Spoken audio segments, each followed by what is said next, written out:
அன்பார்ந்த எனதருமை யூடியூப் நேயர்களுக்கு வணக்கம். இதுவும் ஒரு முக்கியமான பதிவு தான். இது இந்த ஜோதிடம் பார்க்குறவங்க யார் ஒருத்தர் உங்களுடைய நண்பர்களாக இருந்தாலும் சரிதான், சனி இருக்கிற இடத்த தெரிஞ்சு வச்சுக்கணும். நண்பர்களாக இருந்தாலும் ஒரு சும்மா கேஷுவலாக என்ன நட்சத்திரம்னாலும் நம்ம பழங்குறவங்களுக்கு தெரியணும், லக்கணம் தெரியணும், இந்த ராகு கேதுகள் எங்க இருக்காங்கன்னு தெரியணும். அப்ப இந்த ராகு கேதுகள் தான் நம்மளுடைய வாழ்க்கையில் உயர்வுக்கும் காரணம், வீழ்ச்சிக்கும் காரணம். இதை நல்லா தெரிஞ்சுக்கிடுங்க. உயர்வுக்கு காரணம் அவங்க தான், வீழ்ச்சிக்கு காரணம் அவங்க தான். அப்ப நம்ம ஜாதகத்தில் சனி இருக்கின்ற இடத்துல நம்மை சந்திக்க வரும் நபருக்கு சனி இருக்கும் வீட்டிற்கு 1, 5, 9 கேது இருக்கிற நபரை சந்திக்காதீங்க. உங்களை முடக்கிடுவாங்க. உட்காந்தானாலே உங்களுக்கு முடக்கமாயிரும். நான் நிறைய பார்த்துருக்கேன். அந்த மாதிரி ஜாதகங்கள்லாம் வந்துச்சுன்னா சொன்னா அரை மணி நேரம் தூக்கி அதுக்காக அதை நம்ம அவங்ககிட்ட போய் சொல்லி மனசை புண்படுத்தக்கூடாது. தூக்கி டக்குன்னு என்ன சொன்னான்னா அனுப்பிவிட்டு, எப்போ என்ன சொன்னான்னா அசுவதி மகம் மூலத்திற்கு என்ன சொன்னா பரிகாரம் பண்ணீங்கன்னு வைங்க, உங்களுக்கு தொழில் முடங்கும். ஏன்னா அந்த அசுவதி மகம் மூலம் சனி தோஷம் இருக்கிறது. அதுக்கு வாழ்வியல் கர்மா என்பது சனி. அப்போ அந்த இதுக்கு பரிகாரம் பண்ணிட்டு ஒருத்தர் அசுவதி நட்சத்திரத்தில் போய் பிறந்தவன் பரிகாரத்துக்கு காசு அனுப்பிட்டான்னா ஒரு வாரத்துக்கு தொழில் ஓடாது, டெஃபினட்டா ஓடாது. இதெல்லாம் நாங்கள் பரீட்சித்து பார்த்தேன். அதுக்காக என்ன சொன்னான்னா ஒரு கேஸ் இப்படி வந்ததுன்னா ஒன்றும் பண்ண முடியாது, பார்க்க மாட்டேன்னு சொல்ல முடியாது. அந்த நேரத்தில் பணம் வருது, இல்லை எனக்கு வேண்டாம் நீங்கள் கொண்டு போங்க அப்படின்னு சொல்ல முடியாது. அப்போ கர்மா நம்மளை ஆப்படிக்குது அப்படின்னு தெரிஞ்சுக்கிடணும். அப்போ நம் ஜாதகத்தில் நமக்கு சனி இருக்கின்ற இடத்திற்கு 1, 5, 9 கேது இருக்கிற நபர் சந்தர்ப்பம் வரும்போது, நமக்கு பழகும்போது, இதே சமயத்தில் உங்களுடைய ஜாதகத்தில் சனி இருக்கின்ற இடத்திற்கு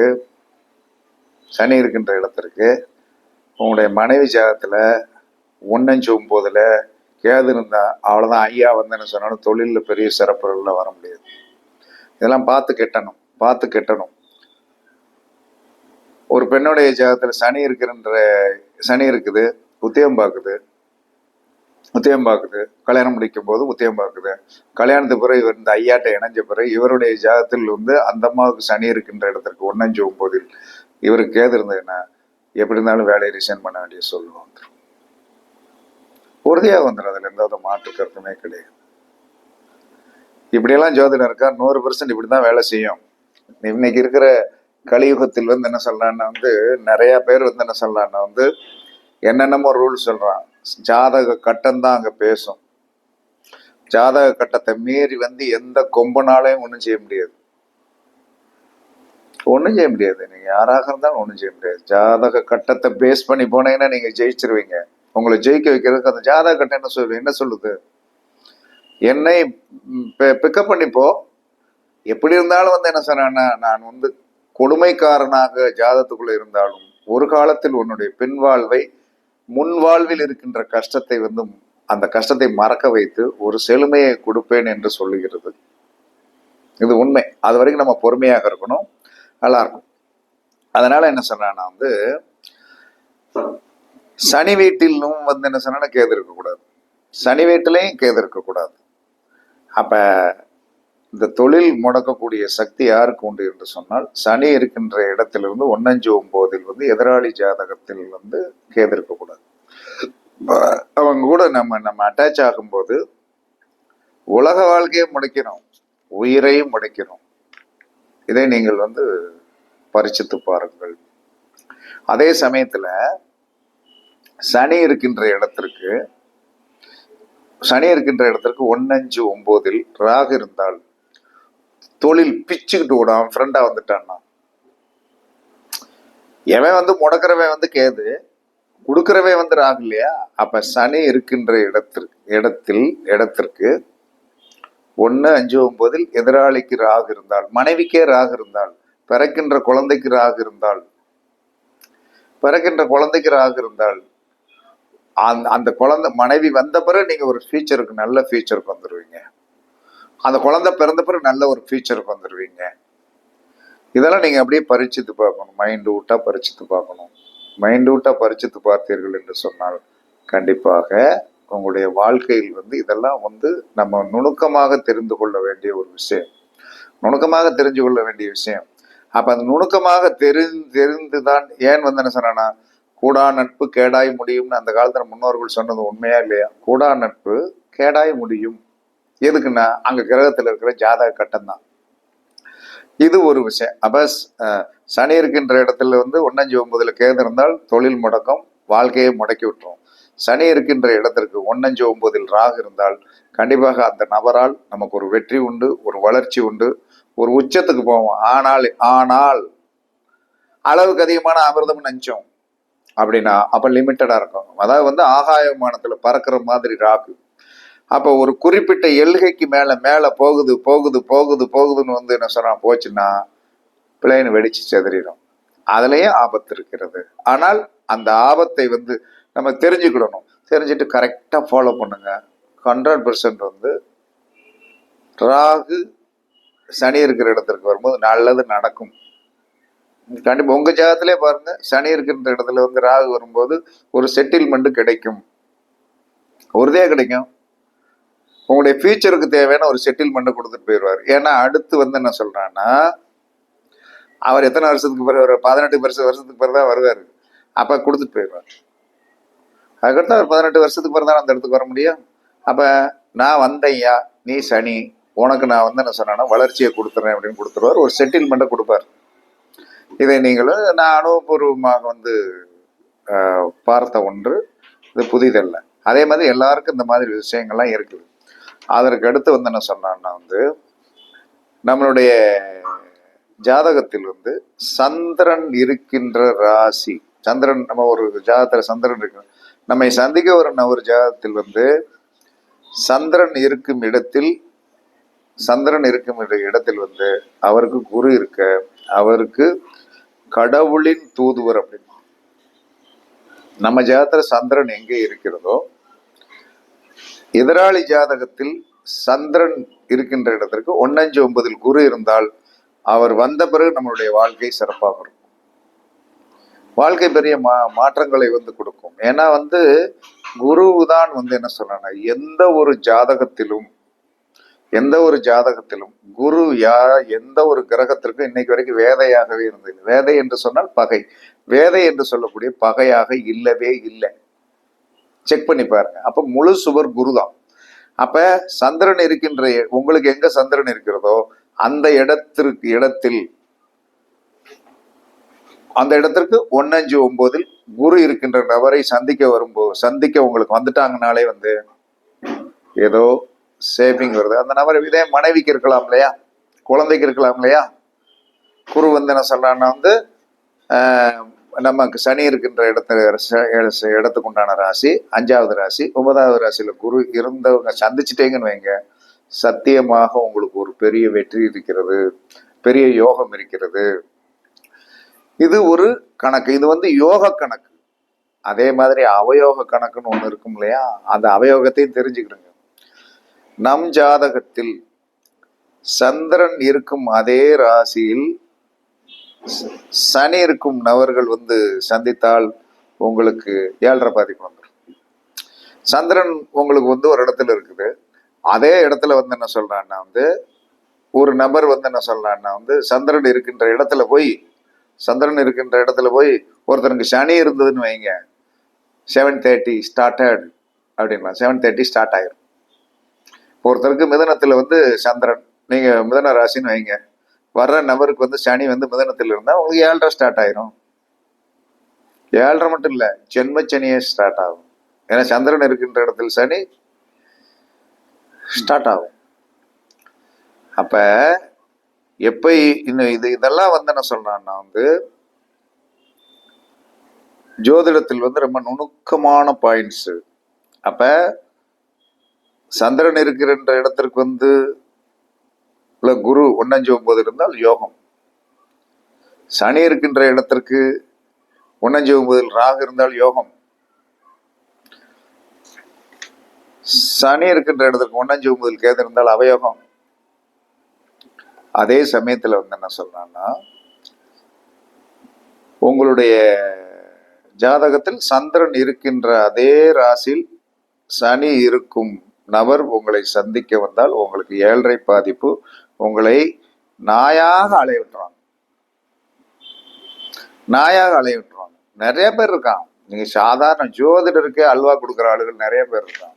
பேசாம பாருங்க, போன் எடுத்து வந்து என்ன சொல்றான், ஐயா உயிர் போற மாதிரி பேசுவான். கடைசியில் என்ன சொல்றான்னா, ஓகே ஐயா அப்படின்ட்டு போயிடுவான். இதெல்லாம் ஜோதிடர்களை ஏமாற்றுகின்ற. 10 நிமிஷம் பேசி ஜோதிடர்கள் என்ன செய்வாங்க, ஏதோ ஒரு ஜாதகம் பார்ப்பான், இல்லை ஒரு என்ன சொன்னா அவனுக்கு இருக்கிற பிரச்சனையை தீர்த்து கொடுத்தா ஒரு காசு கிடைக்கும் அப்படிங்கிற எண்ணத்துலதான் இருப்பாங்க. அவர்களையும் ஏமாற்றக்கூடிய நிறைய பேர் இருக்கான். ஆமா, ஒரு 10 நிமிஷம் பேசுவான், நல்லா விளக்கமா பேச பேர் ஜோசியம் படிச்சுட்டு உட்காந்துருக்கான்ல, பேசுவான், பேசிட்டு திரும்ப பேசவே மாட்டான். ஏன்னா நமக்கு கௌரவம்னு ஒண்ணு இருக்கு இல்லையா. என்னையா 10 நிமிஷம் பேசினேன், என்ன ஜாதகத்தை அனுப்பல, ஒன்னும் சொல்லல அப்படின்னு கேட்டதுக்கு நமக்கு அந்த ஜோதிடம் படித்த ஆதிபத்தியமுடைய குருக்கள் என்ன செய்வாங்க தெரியுமா, எதுக்கு எழுதிய விடு, அவ்வளவுதான். அவன் எடுத்தவனே பேசுவான், ஐயா நீங்க ஒரு வீடியோ போட்டீங்க நல்லா இருந்ததே, அப்படிமா, எனக்கு இதெல்லாம் சரி பண்ணிருங்க ஐயா, நீங்க ரெடி பண்ணி வைங்கய்யா அப்படிமா. இந்த வாரத்திலே என்ன சொல்றான்னா, ஒரு 5 பேர் என்னை ஏமாத்தினான். 5 பேர் ஏமாத்தினான். ஆனா அழகா பேசினானுங்க. ஏன்னா இந்த வீடியோவை அவனும் பார்க்கணும். நீ ஏமாற்றுகிறாய், இது என்னை ஏமாற்றியது. நாங்க என்ன சொன்னா, புதனுடைய ஆதிபத்தியமும் குருவோடைய ஆதிபத்தியமும் ஏமாத்த பிறந்தது தானே, ஏமாற்றப்படக்கூடியது தானே. புதன் என்று ஜோதிடம் குரு ஆதிபத்தியத்திலிருந்து சொல்றோம். இந்த குருவை ஏமாத்தின எத்தனை பேரு, புதனை ஏமாத்தின எத்தனை பேரு? இந்த 2 ஆதிபத்தியத்தை நீங்க ஏமாத்ததான் செய்றீங்க. பேசும்போது என்ன சொன்ன, அப்படியே வாட்ஸ்அப்ல பார்த்தேன்னா இப்படி 10 கும்பிடு போடுவாயா, 10 கும்பிடு போடுவான். ஐயா வணக்கம், ஐயா வணக்கம். ஏண்டா உங்களுக்கெல்லாம் என்ன சொன்ன, நீங்கள் எந்த கர்மாவை எடுக்கிறீங்கன்னு உனக்கு என்ன சொல்ற, ஜாதகம் பார்த்தியா, தெளிவா கேளு, முடிச்சுக்கோ, அது நல்லது. பிறரை, ஏன்னா உன் ஜாதகத்தில் இருக்கிற ராகு கேதுகளை வச்சே நீ எப்படிப்பட்ட ஐயாண்டின்னு எங்களுக்கு தெரிஞ்சிடும். இருந்தாலும் நம்ம மன தர்மத்திற்கு ஒரு ஜாதகத்திற்கு 1000 ரூபாய் வாங்குறோம், அதை முறையாக நம்ம சொல்லணும்.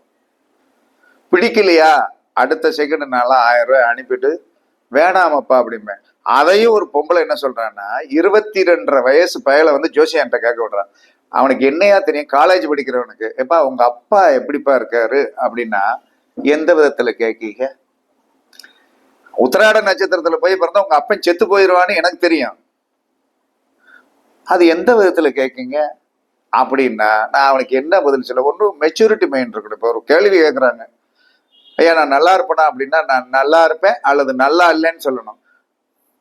அதே மாதிரி நாங்க ஒரு கேள்வி கேட்கோம், ஐயா உங்க அப்பா நல்லா இருக்காங்களா, எப்படியா இருக்காங்க அப்படின்னா, இல்ல அப்பா நல்லா இருக்காங்க ஐயா. என்னையா ஏதாவது என்ன சொன்னா அப்பாவுக்கு இது பாதிக்குமா அப்படின்னு கேட்டா தான் ஜோதிடம். அடுத்த செகண்டு சரி 23 வயசு 22 வயசு பையன் காலேஜ் படிக்கிறான், ஏன்னா அவனுக்கு ஓடுற திசை சரியாக இல்லை. இதை நம்ம வாயால சொல்லிக்கிட்டு என்ன சொல்றான்னா, அவன் ஏதோ ஒரு இதுல மாட்ட போறான்னு தெரிஞ்சு போச்சு. அடுத்த செகண்ட் என்ன சொன்னா, பணத்தை அனுப்பியிருந்தமே அனுப்பியாச்சு. அவங்க அக்கா என்ன சொன்னா, 1.5 வரி நீளம் என்ன சொன்னா, என்ன பேசினான்னு தெரியல, அந்த வாய்ஸ் மெசேஜ், ஆமா எவனாச்சும் திட்டுறதுக்கு, நான் ஒண்ணுமே சொல்லி இந்த வாய்ஸ் மெசேஜ் திட்டுறது எல்லாம் வந்துச்சுன்னு என்ன செய்ய தெரியும். அப்படியே என்ன சொன்னா, அந்த வாட்ஸ்அப் க்ளோஸ் பண்ணிட்டு இவங்க கிட்ட பேசி நம்ம ஜெயிக்க முடியாது. ஏன்னா அவன் நம்ம எங்கே இருக்கான், அவன் எங்கே இருக்கான். அவன் பாட்டுக்கு என்ன சொன்னான, ஓத்தா ஒம்மான்னு திட்டுறவன்லாம் எத்தனை பேர் இருக்கான் தெரியுமா உங்களுக்கு? இந்த பப்ளிக்ல ஓத்தா ஒம்மான்லாம் திட்டுவான், அப்படியெல்லாம் திட்டினவன் இருக்கான், இன்னும் இருக்கானுங்க. ஆனால் அதுக்கு பிறகு புத்திக்கிட்டு இருப்பானுங்க. ஏன்னா என்னதான் இருந்தாலும் ஒரே ஒரு விஷயத்த மட்டும் நீங்க எப்பயுமே நினைச்சுக்கிடுங்க, உங்க ஜாதகத்தை கொடுத்துட்டு ஜோசியரை திட்டினேன்னு வச்சுக்க, உனக்கு மாந்தி இருக்கிற இடத்த பார்த்துட்டு வச்சிருவான் ஆம்பு. சும்மா பேசலாம், பேசிட்டு வந்து ஏதாவது ஒரு சண்டை வந்துருச்சுன்னா கூட நம்ம விட்டுட்டு போயிடலாம். நம்ம ஜாதகத்தை date of birth, time of birth, place of birth போட்டு அனுப்பிட்டு அவன்கிட்ட நீங்க சண்டை போட்டேங்கன்னு வைங்க, மாந்தி தான் உங்களுடைய மூச்சை நிறுத்தக்கூடிய சக்தி. இதை எப்படி பிரயோகிக்கணும்னு தெரிஞ்சிருந்தேன்னு சொன்னான்னா, லேசா போட்டுட்டான்னு வைங்க, அங்க இளவு விழுந்துரும். அதனால யார் எனக்காக மட்டும் சொல்லல, எந்த ஜோதிடரிடமும் ஜாதகத்தை அனுப்பிட்டு சண்டை போட்டுறாத. அது உனக்கு வந்து என்ன சொன்னா பெரிய பீடையை கொடுத்து விடும். அன்பா ஒதுங்கிக்கலாம். இப்ப இதுல இந்த ஜோதிடர் இல்லைன்னா இன்னொரு ஜோதிடர் எங்கேயோ ஒரு இடத்துல வந்து என்ன சொன்னா பார்க்க போறோம். நமக்கு பிடிச்ச இடத்துல பார்க்கலாம். நமக்கு தோதுவான எல்லாருமே எல்லாத்துக்கும் தோதுவான ஆளுகளாக கிடைப்பார் என்பது எதிர்பார்க்க முடியும். நான் நல்லா தான் பேசுறேன், என்னை பார்த்து சொல்லுவேன் நல்லா அழகா பேசுறீங்க, நான் பேசும்போது மட்டும் என்ன சொல்றேன், ஆமா உனக்கு அந்த விதி நீயும் நானும் வந்து சேர்ந்து வந்து கொலாவுவதற்குண்டான ஆதிபத்தியம் உன் ஜாதகத்தில் இல்லாமல் இருக்கலாம். எனக்கு இருக்கிற கிளைண்ட் இன்னைக்கு வந்து என்ன சொல்றேன், என்கிட்ட பேசதான் செய்யறாங்க. நான் அதுல வந்து மாசம் எவ்வளவு சம்பாத்தியம் பண்றேங்கிறது எனக்குன்னு ஒரு விதி ரூல்ஸ் எல்லாம் வச்சிருக்கத்தானே செய்யறேன். இதை வச்சுதானே நானே பெரிய கோடீஸ்வரன் நானே. அப்ப எல்லாருமே எல்லா பொண்ணையும் பார்த்த பொண்ணெல்லாம் நம்ம கல்யாணம் பண்ணிடுறோமா? எல்லா பார்த்த ஆணையும் வந்து பொண்ணு கல்யாணம் பண்ணிடுறாளா? அதுவும் விதிதான். ஜோதிடம் பார்ப்பதும் விதிதான். அதனால வந்து என்ன சொல்றான்னா, இந்த கருத்துக்கள்லாம் வந்து என்ன சொல்றான்னா, இன்னும் என்ன சொல்றான்னா, ஜோதிடர்களை ஏமாற்றாது. பணம் போட்டு விட்டுற சார் அப்படின்பா. இன்னும் போட்டு விட்டுட்டே இருப்பான். எதுக்குடா அந்த வார்த்தையை சொல்ற? ஐயா எனக்கு வந்து இப்போதைக்கு பணம் இல்லையா, இன்னொரு 6 மாசம் கழிச்சு நான் பார்த்துட்டேன், அது நல்லது. இன்னொரு தினசா பெரிய கோடீஸ்வர கணக்கு, எனக்கு அந்த குரு இருக்காரு இந்த குரு இருக்காரு அப்படிமா. உனக்கு எந்த குரு இருந்த என்ன செய்ய? உனக்கு எந்த குரு இருந்தாலும் சார் ஒரு குரு இருக்காரு, ஜாதகத்துல இருக்கிற ஒரு ரகசியம் இருக்குது. அப்ப நீங்க அதெல்லாம் சார் இப்படியே கும்பிடு வரும் வாட்ஸ்அப்ல, அதை அழிச்சு கைதான் தேஞ்சு போச்சு. இப்படி நிறைய பேர் இருக்காங்க. அதனால வந்து என்ன செய்யுது, குறை சொல்வதாக நினைக்கிறேன். நீங்கள் ஜாதகத்தை அனுப்பிட்டு ஜோதிடரிடம் வம்பு வழக்கு சண்டை சச்சரவு ஒரு ஆப்ஷன் கொடுக்காதீர்கள். அது உங்களுக்கு நல்லது. ஏன்னா நாங்க பாரம்பரிய ஜோதிடர். இப்ப வந்த மாதிரி என்ன சொல்றான்னா வந்து இப்படி அப்படி இதை இங்கிட்டு கூடி பண்ணு அப்படின்னா, எதை எங்கிட்டு கூடி பண்ணாலும் செத்தான். உன் ராகு கேது சொல்லும் உன் ரகசியத்தை. ஆமா, ராகு கேது சனி இந்த 3 கிரகம், இன்னொரு கிரகம் மாந்தி. இதை எவன் ஒருத்த கணக்கெடுத்தானோ நம்முடைய வாழ்க்கை அதை வச்சு நல்லதும் பண்ணிட முடியும், கெட்டதும் பண்ண முடியும். ஜோதிடம் என்பது ஜோதிடம் மட்டுமல்ல, மாந்திரிகமும் ஜோதிடத்தில் இருக்கிறது. அங்க மாந்திரிக சக்கரவர்த்தி ஒருத்தர் உள்ள இருக்கார். சாதாரணமான கிரகங்களுடைய எல்லா கிரகங்களுமே வலிமையானது. அதனால இது எல்லாரும் அட்வைஸா எடுத்துக்கிடுது. இது சில பேர் வந்து ஒரு 6 பேர் நம்மகிட்ட எவ்வளவு அந்த டைம்லி அவர்களுக்கு தேவையான ஸ்பெண்டிங் ஆஃப் வீகத்தெல்லாம் வாங்கிக்கிட்டு நம்மளை ஏமாற்றும் போது நம்ம அவங்ககிட்ட திரும்ப ஃபோன் பண்ணி பேசும்போது அப்படியே ஃபோன் பண்ணுவதற்கு ரொம்ப சங்கடமா இருக்கும். என்கிட்ட சரி அவன்கிட்ட போ, அவன் அவ்வளோதான் புத்தி அப்படின்ட்டு. இதே மாதிரி யார்ட்டையும் ஏமாத்தாதீங்க. யாருமே வந்து என்ன சொன்னான்னா அந்த மாதிரி பண்ணக்கூடாது. நான் உங்களுக்கு ஒரு மந்திரம் தாரேன்னு சொல்லிட்டு கடைசியில வந்து என்ன அதை பத்தியே பேசாம இருந்தா நினைப்பேன், என்ன ஒரு மந்திரம் தாரேன்னு சொன்னீங்க. அதே மாதிரி தான் என் பணம். மந்திரமும் பணம் தான், பணமும் மந்திரம் தான். இதை ரெண்டையும் அவன் புரிஞ்சுக்கிட்டானோ ஒன்றே ஒன்றுதான் கடைசியில சொல்றேன். பணம் உனக்கு வேண்டுமா? நீ பணத்தை வந்து சந்தோஷமாக செலவழி. உன்னுடைய தடையே நீ வந்து சம்பாதிக்க நினைக்கிறாய், ஆனால் அதை வெளியே விட தயங்குகிறாய். இதாய பணம் வராதுக்கு காரணம், வேற ஒன்றும் கிடையாது. பணப்பற்றாக்குறையும் வந்து கடன் வாங்குவதற்கு காரணம் என்ன சொல்றானா, நமக்கு வரும்போது சந்தோஷப்படுகிறோம், ஆனால் நமக்கு ஒரு செலவு வரும்போது அதை சந்தோஷமாக நமக்கு செலவழிக்க முடியாத ஒரு மனோநிலை இருக்கிறதுனால அந்த பணம் வருவதற்கு தடை என்பது என்னுடைய தனிப்பட்ட கூற்று என்று கூறி, அதனால இதுவும் ஒரு ஜோதிட விதிதான் என்று கூறி உங்களிடமிருந்து விடைபெறுவது சிவபாறை ஜோதிடர் சாதிராகவன் ஜெயபாலாஜி. சுகமே சூழ்க, சுகமே சூழ்க. வாழ்க வளமுடன், வாழ்க வளமுடன். வணக்கம், வணக்கம், வணக்கம்.